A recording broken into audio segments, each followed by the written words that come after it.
Hello, my name is Sarah Bryant. I am 48 years old, single, and proud of it. For the past 2 decades, I have led a fulfilling life as the president of a thriving company, focusing on my work and personal growth. Marriage was never a priority for me. I cherished my independence too much to risk it on an uncertain relationship. That all changed one fateful day when Matthew Adams, the head of a well-established business and a longtime professional acquaintance, approached me with a proposal. "Sarah, I'd like you to meet my youngest son, Ryan," Matthew said. "He's a good man, kind, thoughtful, and I think you two could be a good match." Out of respect for Matthew, I agreed to meet Ryan. At first, he appeared harmless, a bit awkward, immature perhaps, but polite enough. Over the next few months, we began dating, and though there were small red flags, I brushed them aside. Over the next few weeks, Ryan's charm, though sprinkled with immaturity, began to wear me down. His words were sometimes condescending, but I attributed it to his lack of real-world experience. No one is perfect, I told myself. Perhaps he just needed time and patience to mature. 3 months into our relationship, Ryan proposed. "Let's get engaged," he said with a hopeful smile. "We can grow together, Sarah." I hesitated for a moment, but my heart softened. Maybe, just maybe, this could work. With the engagement set, it was time to meet Ryan's family, a formal introduction to the people who would soon become part of my life. I knew it would be a challenge. After all, a businesswoman in her late 40s doesn't exactly fit the traditional mold of a bride-to-be. I spent hours preparing for the visit, ensuring everything about me reflected class and confidence. My hair was styled to perfection, my clothes carefully chosen, and my demeanor calm and professional. I was ready, or so I thought. The day arrived. Ryan picked me up and drove me to his family's home. His demeanor was unusually quiet, almost nervous, but I chose to overlook it. As we entered the Adams' lavish living room, I smiled warmly and extended my hand to greet his mother, Megan. What happened next was something I could never have anticipated. Megan stood in the center of the room, eyeing me from head to toe with an expression I couldn't quite place, part curiosity, part disdain. The handshake I offered was left hanging in the air, ignored as she folded her arms tightly across her chest. "So, you're Sarah Bryant," she finally said, her tone dripping with condescension. "I've heard a lot about you." "Thank you, Mrs. Adams," I replied politely, refusing to react to her obvious lack of warmth. Ryan stood to the side, his hands buried in his pockets, saying nothing. His silence was noticeable, but I chose to focus on making a good impression. We sat down, and Megan began her interrogation almost immediately. "Sarah, Ryan tells me you run a business," she said, forcing a smile. "That's unconventional for a woman, isn't it?" I returned her smile calmly. "It's been my passion for over 2 decades, and I'm proud of what I've accomplished." Her forced grin faltered, replaced by a sneer. "Well, I suppose when one comes from humble beginnings they have no choice but to work." The implication was clear. I took a deep breath, steadying myself. "Hard work has always been a point of pride for me, Mrs. Adams. It teaches discipline and independence." Megan laughed lightly, as though I'd said something amusing. "Independence? Oh, I see." She leaned forward slightly. "But don't you think independence is overrated, especially at your age? Women are meant to create families, not companies." My heart began to pound, but I maintained my composure. I had dealt with tough business negotiations before. This was no different. Ryan, however, remained silent, his gaze fixed on the floor. That silence hurt more than I was willing to admit. Megan continued, her voice growing sharper. "You know, Sarah, Ryan deserves someone who can uphold our family's reputation. People are already talking about this match, wondering what kind of woman doesn't marry until she's pushing 50. I was stunned. Before I could respond, she delivered her final blow.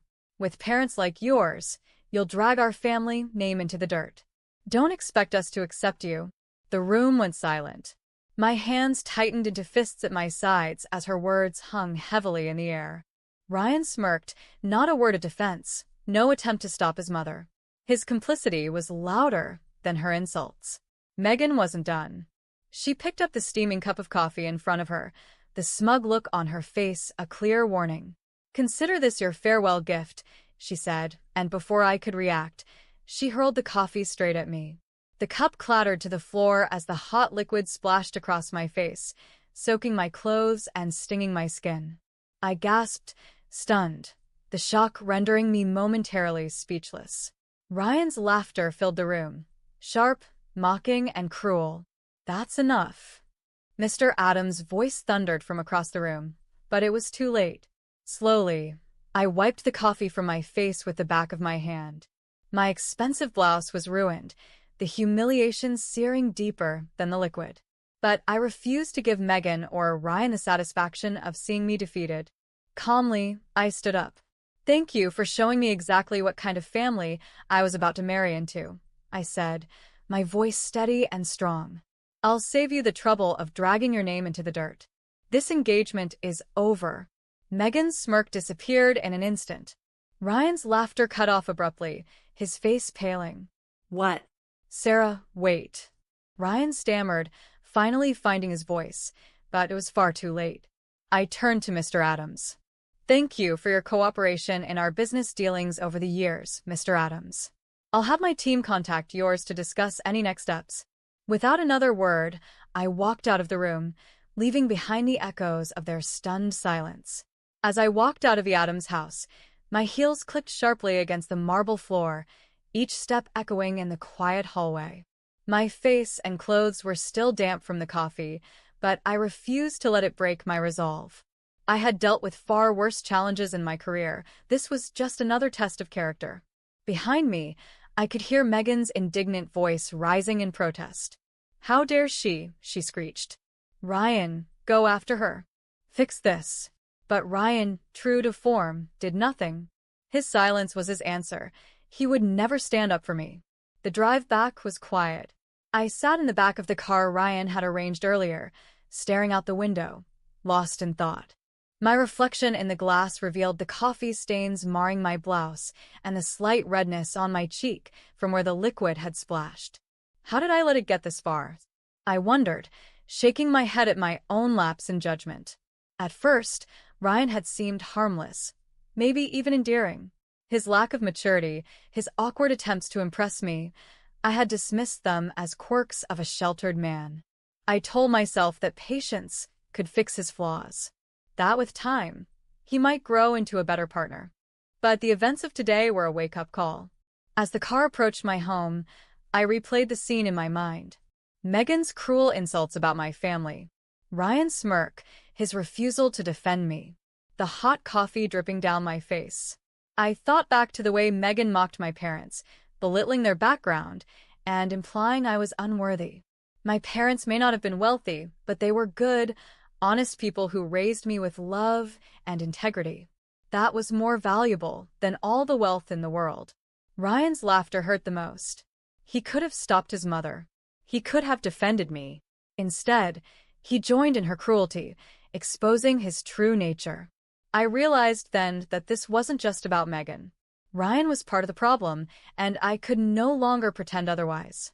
"This engagement isn't just over," I said to myself quietly. "It never should have happened in the first place." When I finally stepped into my home, I went straight to my room, peeled off my ruined blouse, and tossed it in the laundry hamper. The mirror reflected a woman who had just walked through fire and come out stronger. I washed my face, removing every last trace of the coffee, and took a deep breath. This wasn't a loss, it was a victory. I had escaped a toxic family and an unworthy partner before it was too late. I sat on my couch with a glass of water and picked up my phone. A message from Ryan blinked on the screen. "Sarah, my mom didn't mean it. Let's talk. Please." I stared at the words, shaking my head. There was nothing left to say. With one final tap, I blocked his number. The morning after the disastrous meeting at the Adams house, I arrived at my office with a renewed sense of purpose. My assistant glanced up, noticing the determined expression on my face. "Everything okay, Miss Bryant?" she asked cautiously. "Never better," I replied, setting my bag down.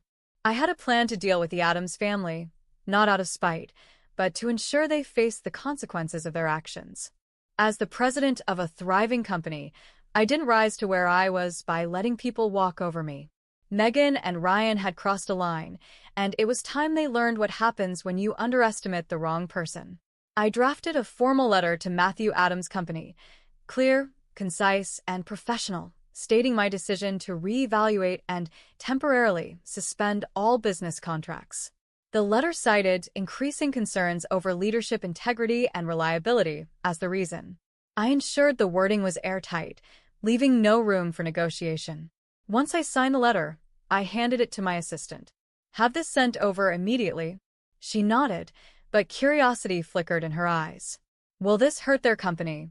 "Not intentionally," I replied calmly. "But they need to learn that actions have consequences. I won't partner with anyone I can't trust." That evening, my phone rang. The caller ID read Matthew Adams. I picked up, expecting his call. His voice trembled with desperation. "Sarah, please, you don't understand what you've done. This will destroy us." "I understand perfectly, Mr. Adams," I replied coldly. "I gave your family trust and respect, and in return, I was humiliated. That coffee your wife threw at me wasn't just liquid. It was a symbol of your family's arrogance and entitlement." Matthew stammered, searching for words. "But our company, our employees, your family's actions brought this upon themselves," I said firmly. "I've made my decision. There's nothing more to discuss." I hung up the phone, knowing full well what would happen next. Over the next few weeks, news of Adams Enterprises' collapse spread like wildfire. Investors pulled out. The loss of my company's partnership revealed their deep financial troubles, leading to plummeting investor confidence. Suppliers withdrew support. With debts piling up, Adams Enterprises struggled to pay suppliers, causing delays and further losses. Employee layoffs. As the company bled money, layoffs began, leaving employees scrambling for jobs. The media began reporting the downfall in brutal headlines. Adams Enterprises on the brink of collapse after losing key partnership. Greed and mismanagement topple a family business empire. Megan and Ryan became the faces of failure. Reporters hounded them, demanding answers. Megan, once so proud and arrogant, now hid from cameras, while Ryan's smug demeanor was replaced with panic. Unable to accept their failure, Megan and Ryan stewed in bitterness. In their eyes, I was the villain, the one who had brought down their empire. "They'll pay for this," Megan reportedly told a close friend. "We'll make sure of it." Their desperation grew, and I had no idea what they were planning next. A month after the collapse of Adams Enterprises, I was certain that chapter of my life had closed. My company was thriving, and the Adams family had reaped what they had sown.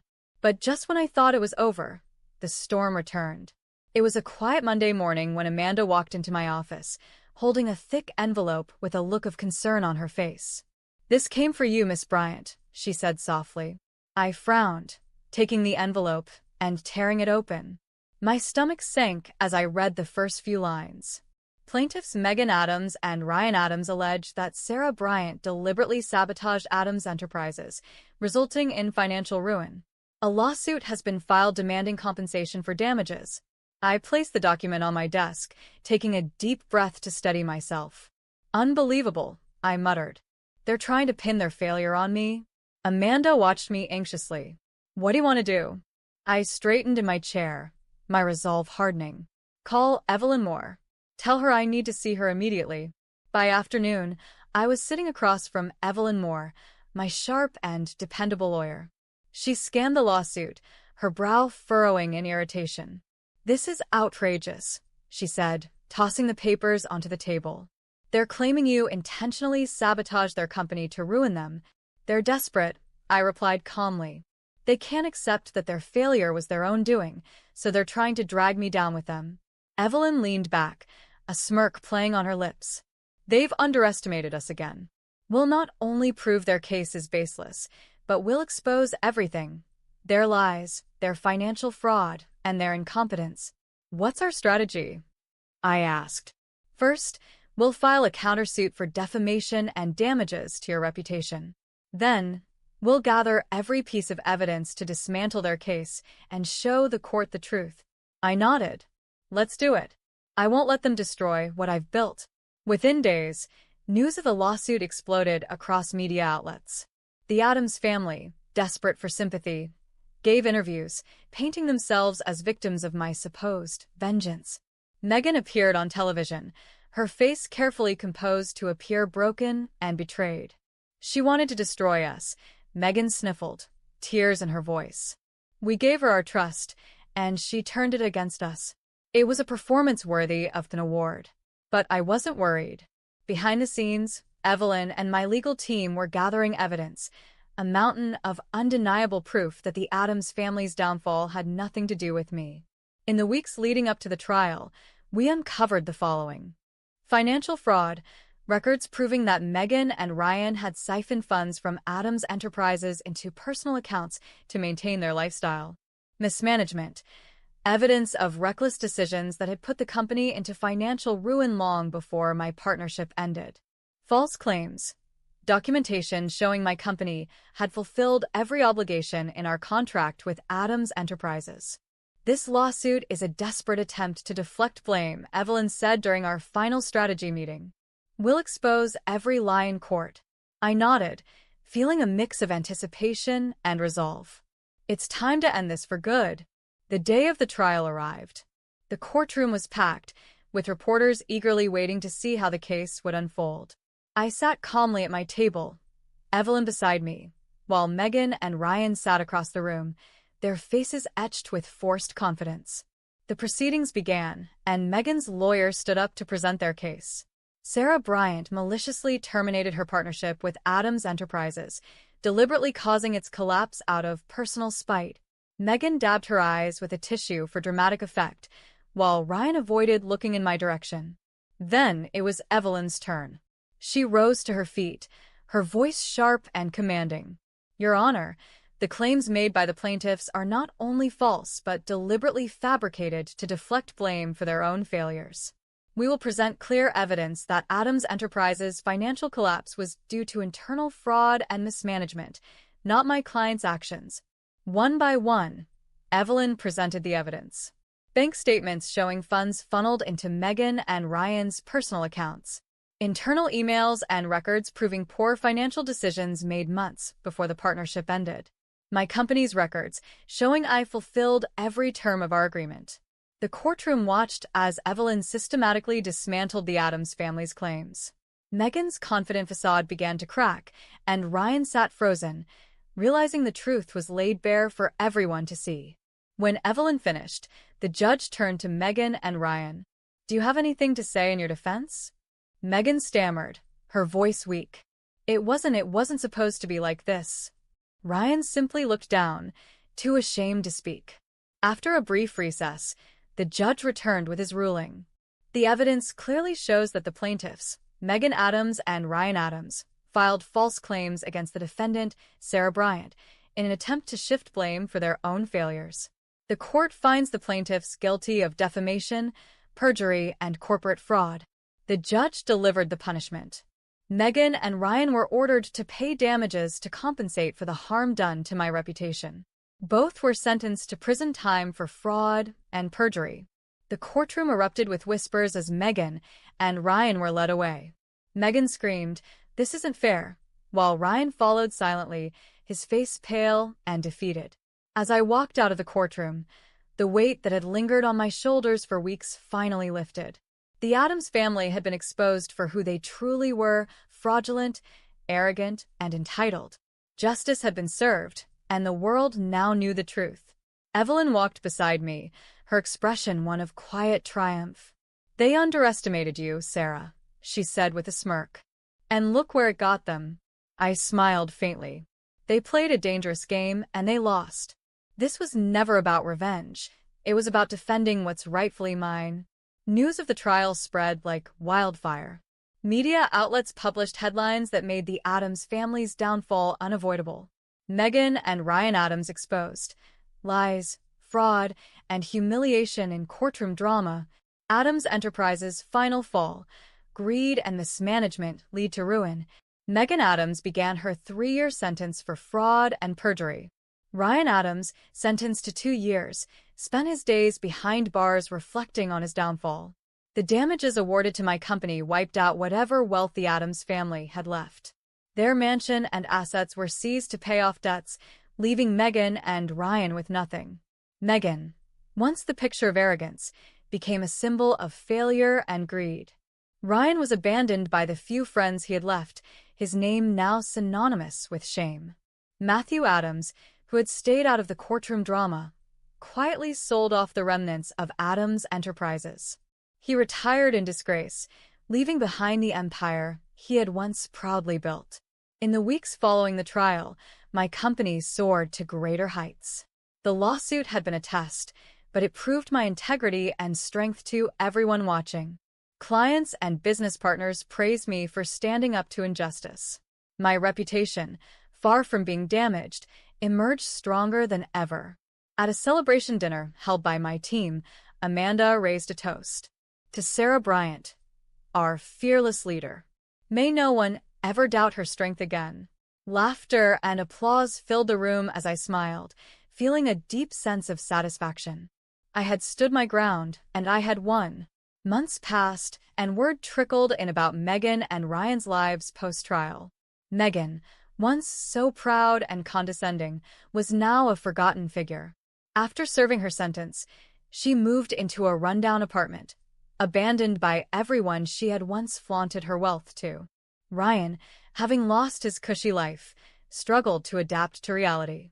No one wanted to hire a disgraced man who had been convicted of fraud. I never wished harm upon them, but their fate was of their own making. They had tried to destroy me, and instead, they destroyed themselves. One evening, I stood on my balcony with a cup of tea, looking out over the city skyline. The air was cool, and for the first time in months, I felt peace. True, unshakable peace. This journey had taught me many things. Never compromise your dignity, for anyone.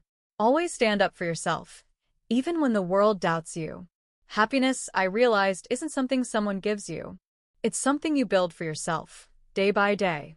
I turned to head back inside, my phone buzzing with a new email, a proposal for a partnership from a major international company. Life was moving forward, and I was ready for it. Thank you for watching this story. If you enjoyed it, don't forget to like, comment, and subscribe to our channel. What would you have done if you were in Sarah's shoes? Let us know in the comments below. And don't forget to hit the notification bell so you never miss a new story. Until next time, remember, stand tall, fight back, and never let anyone take away your dignity.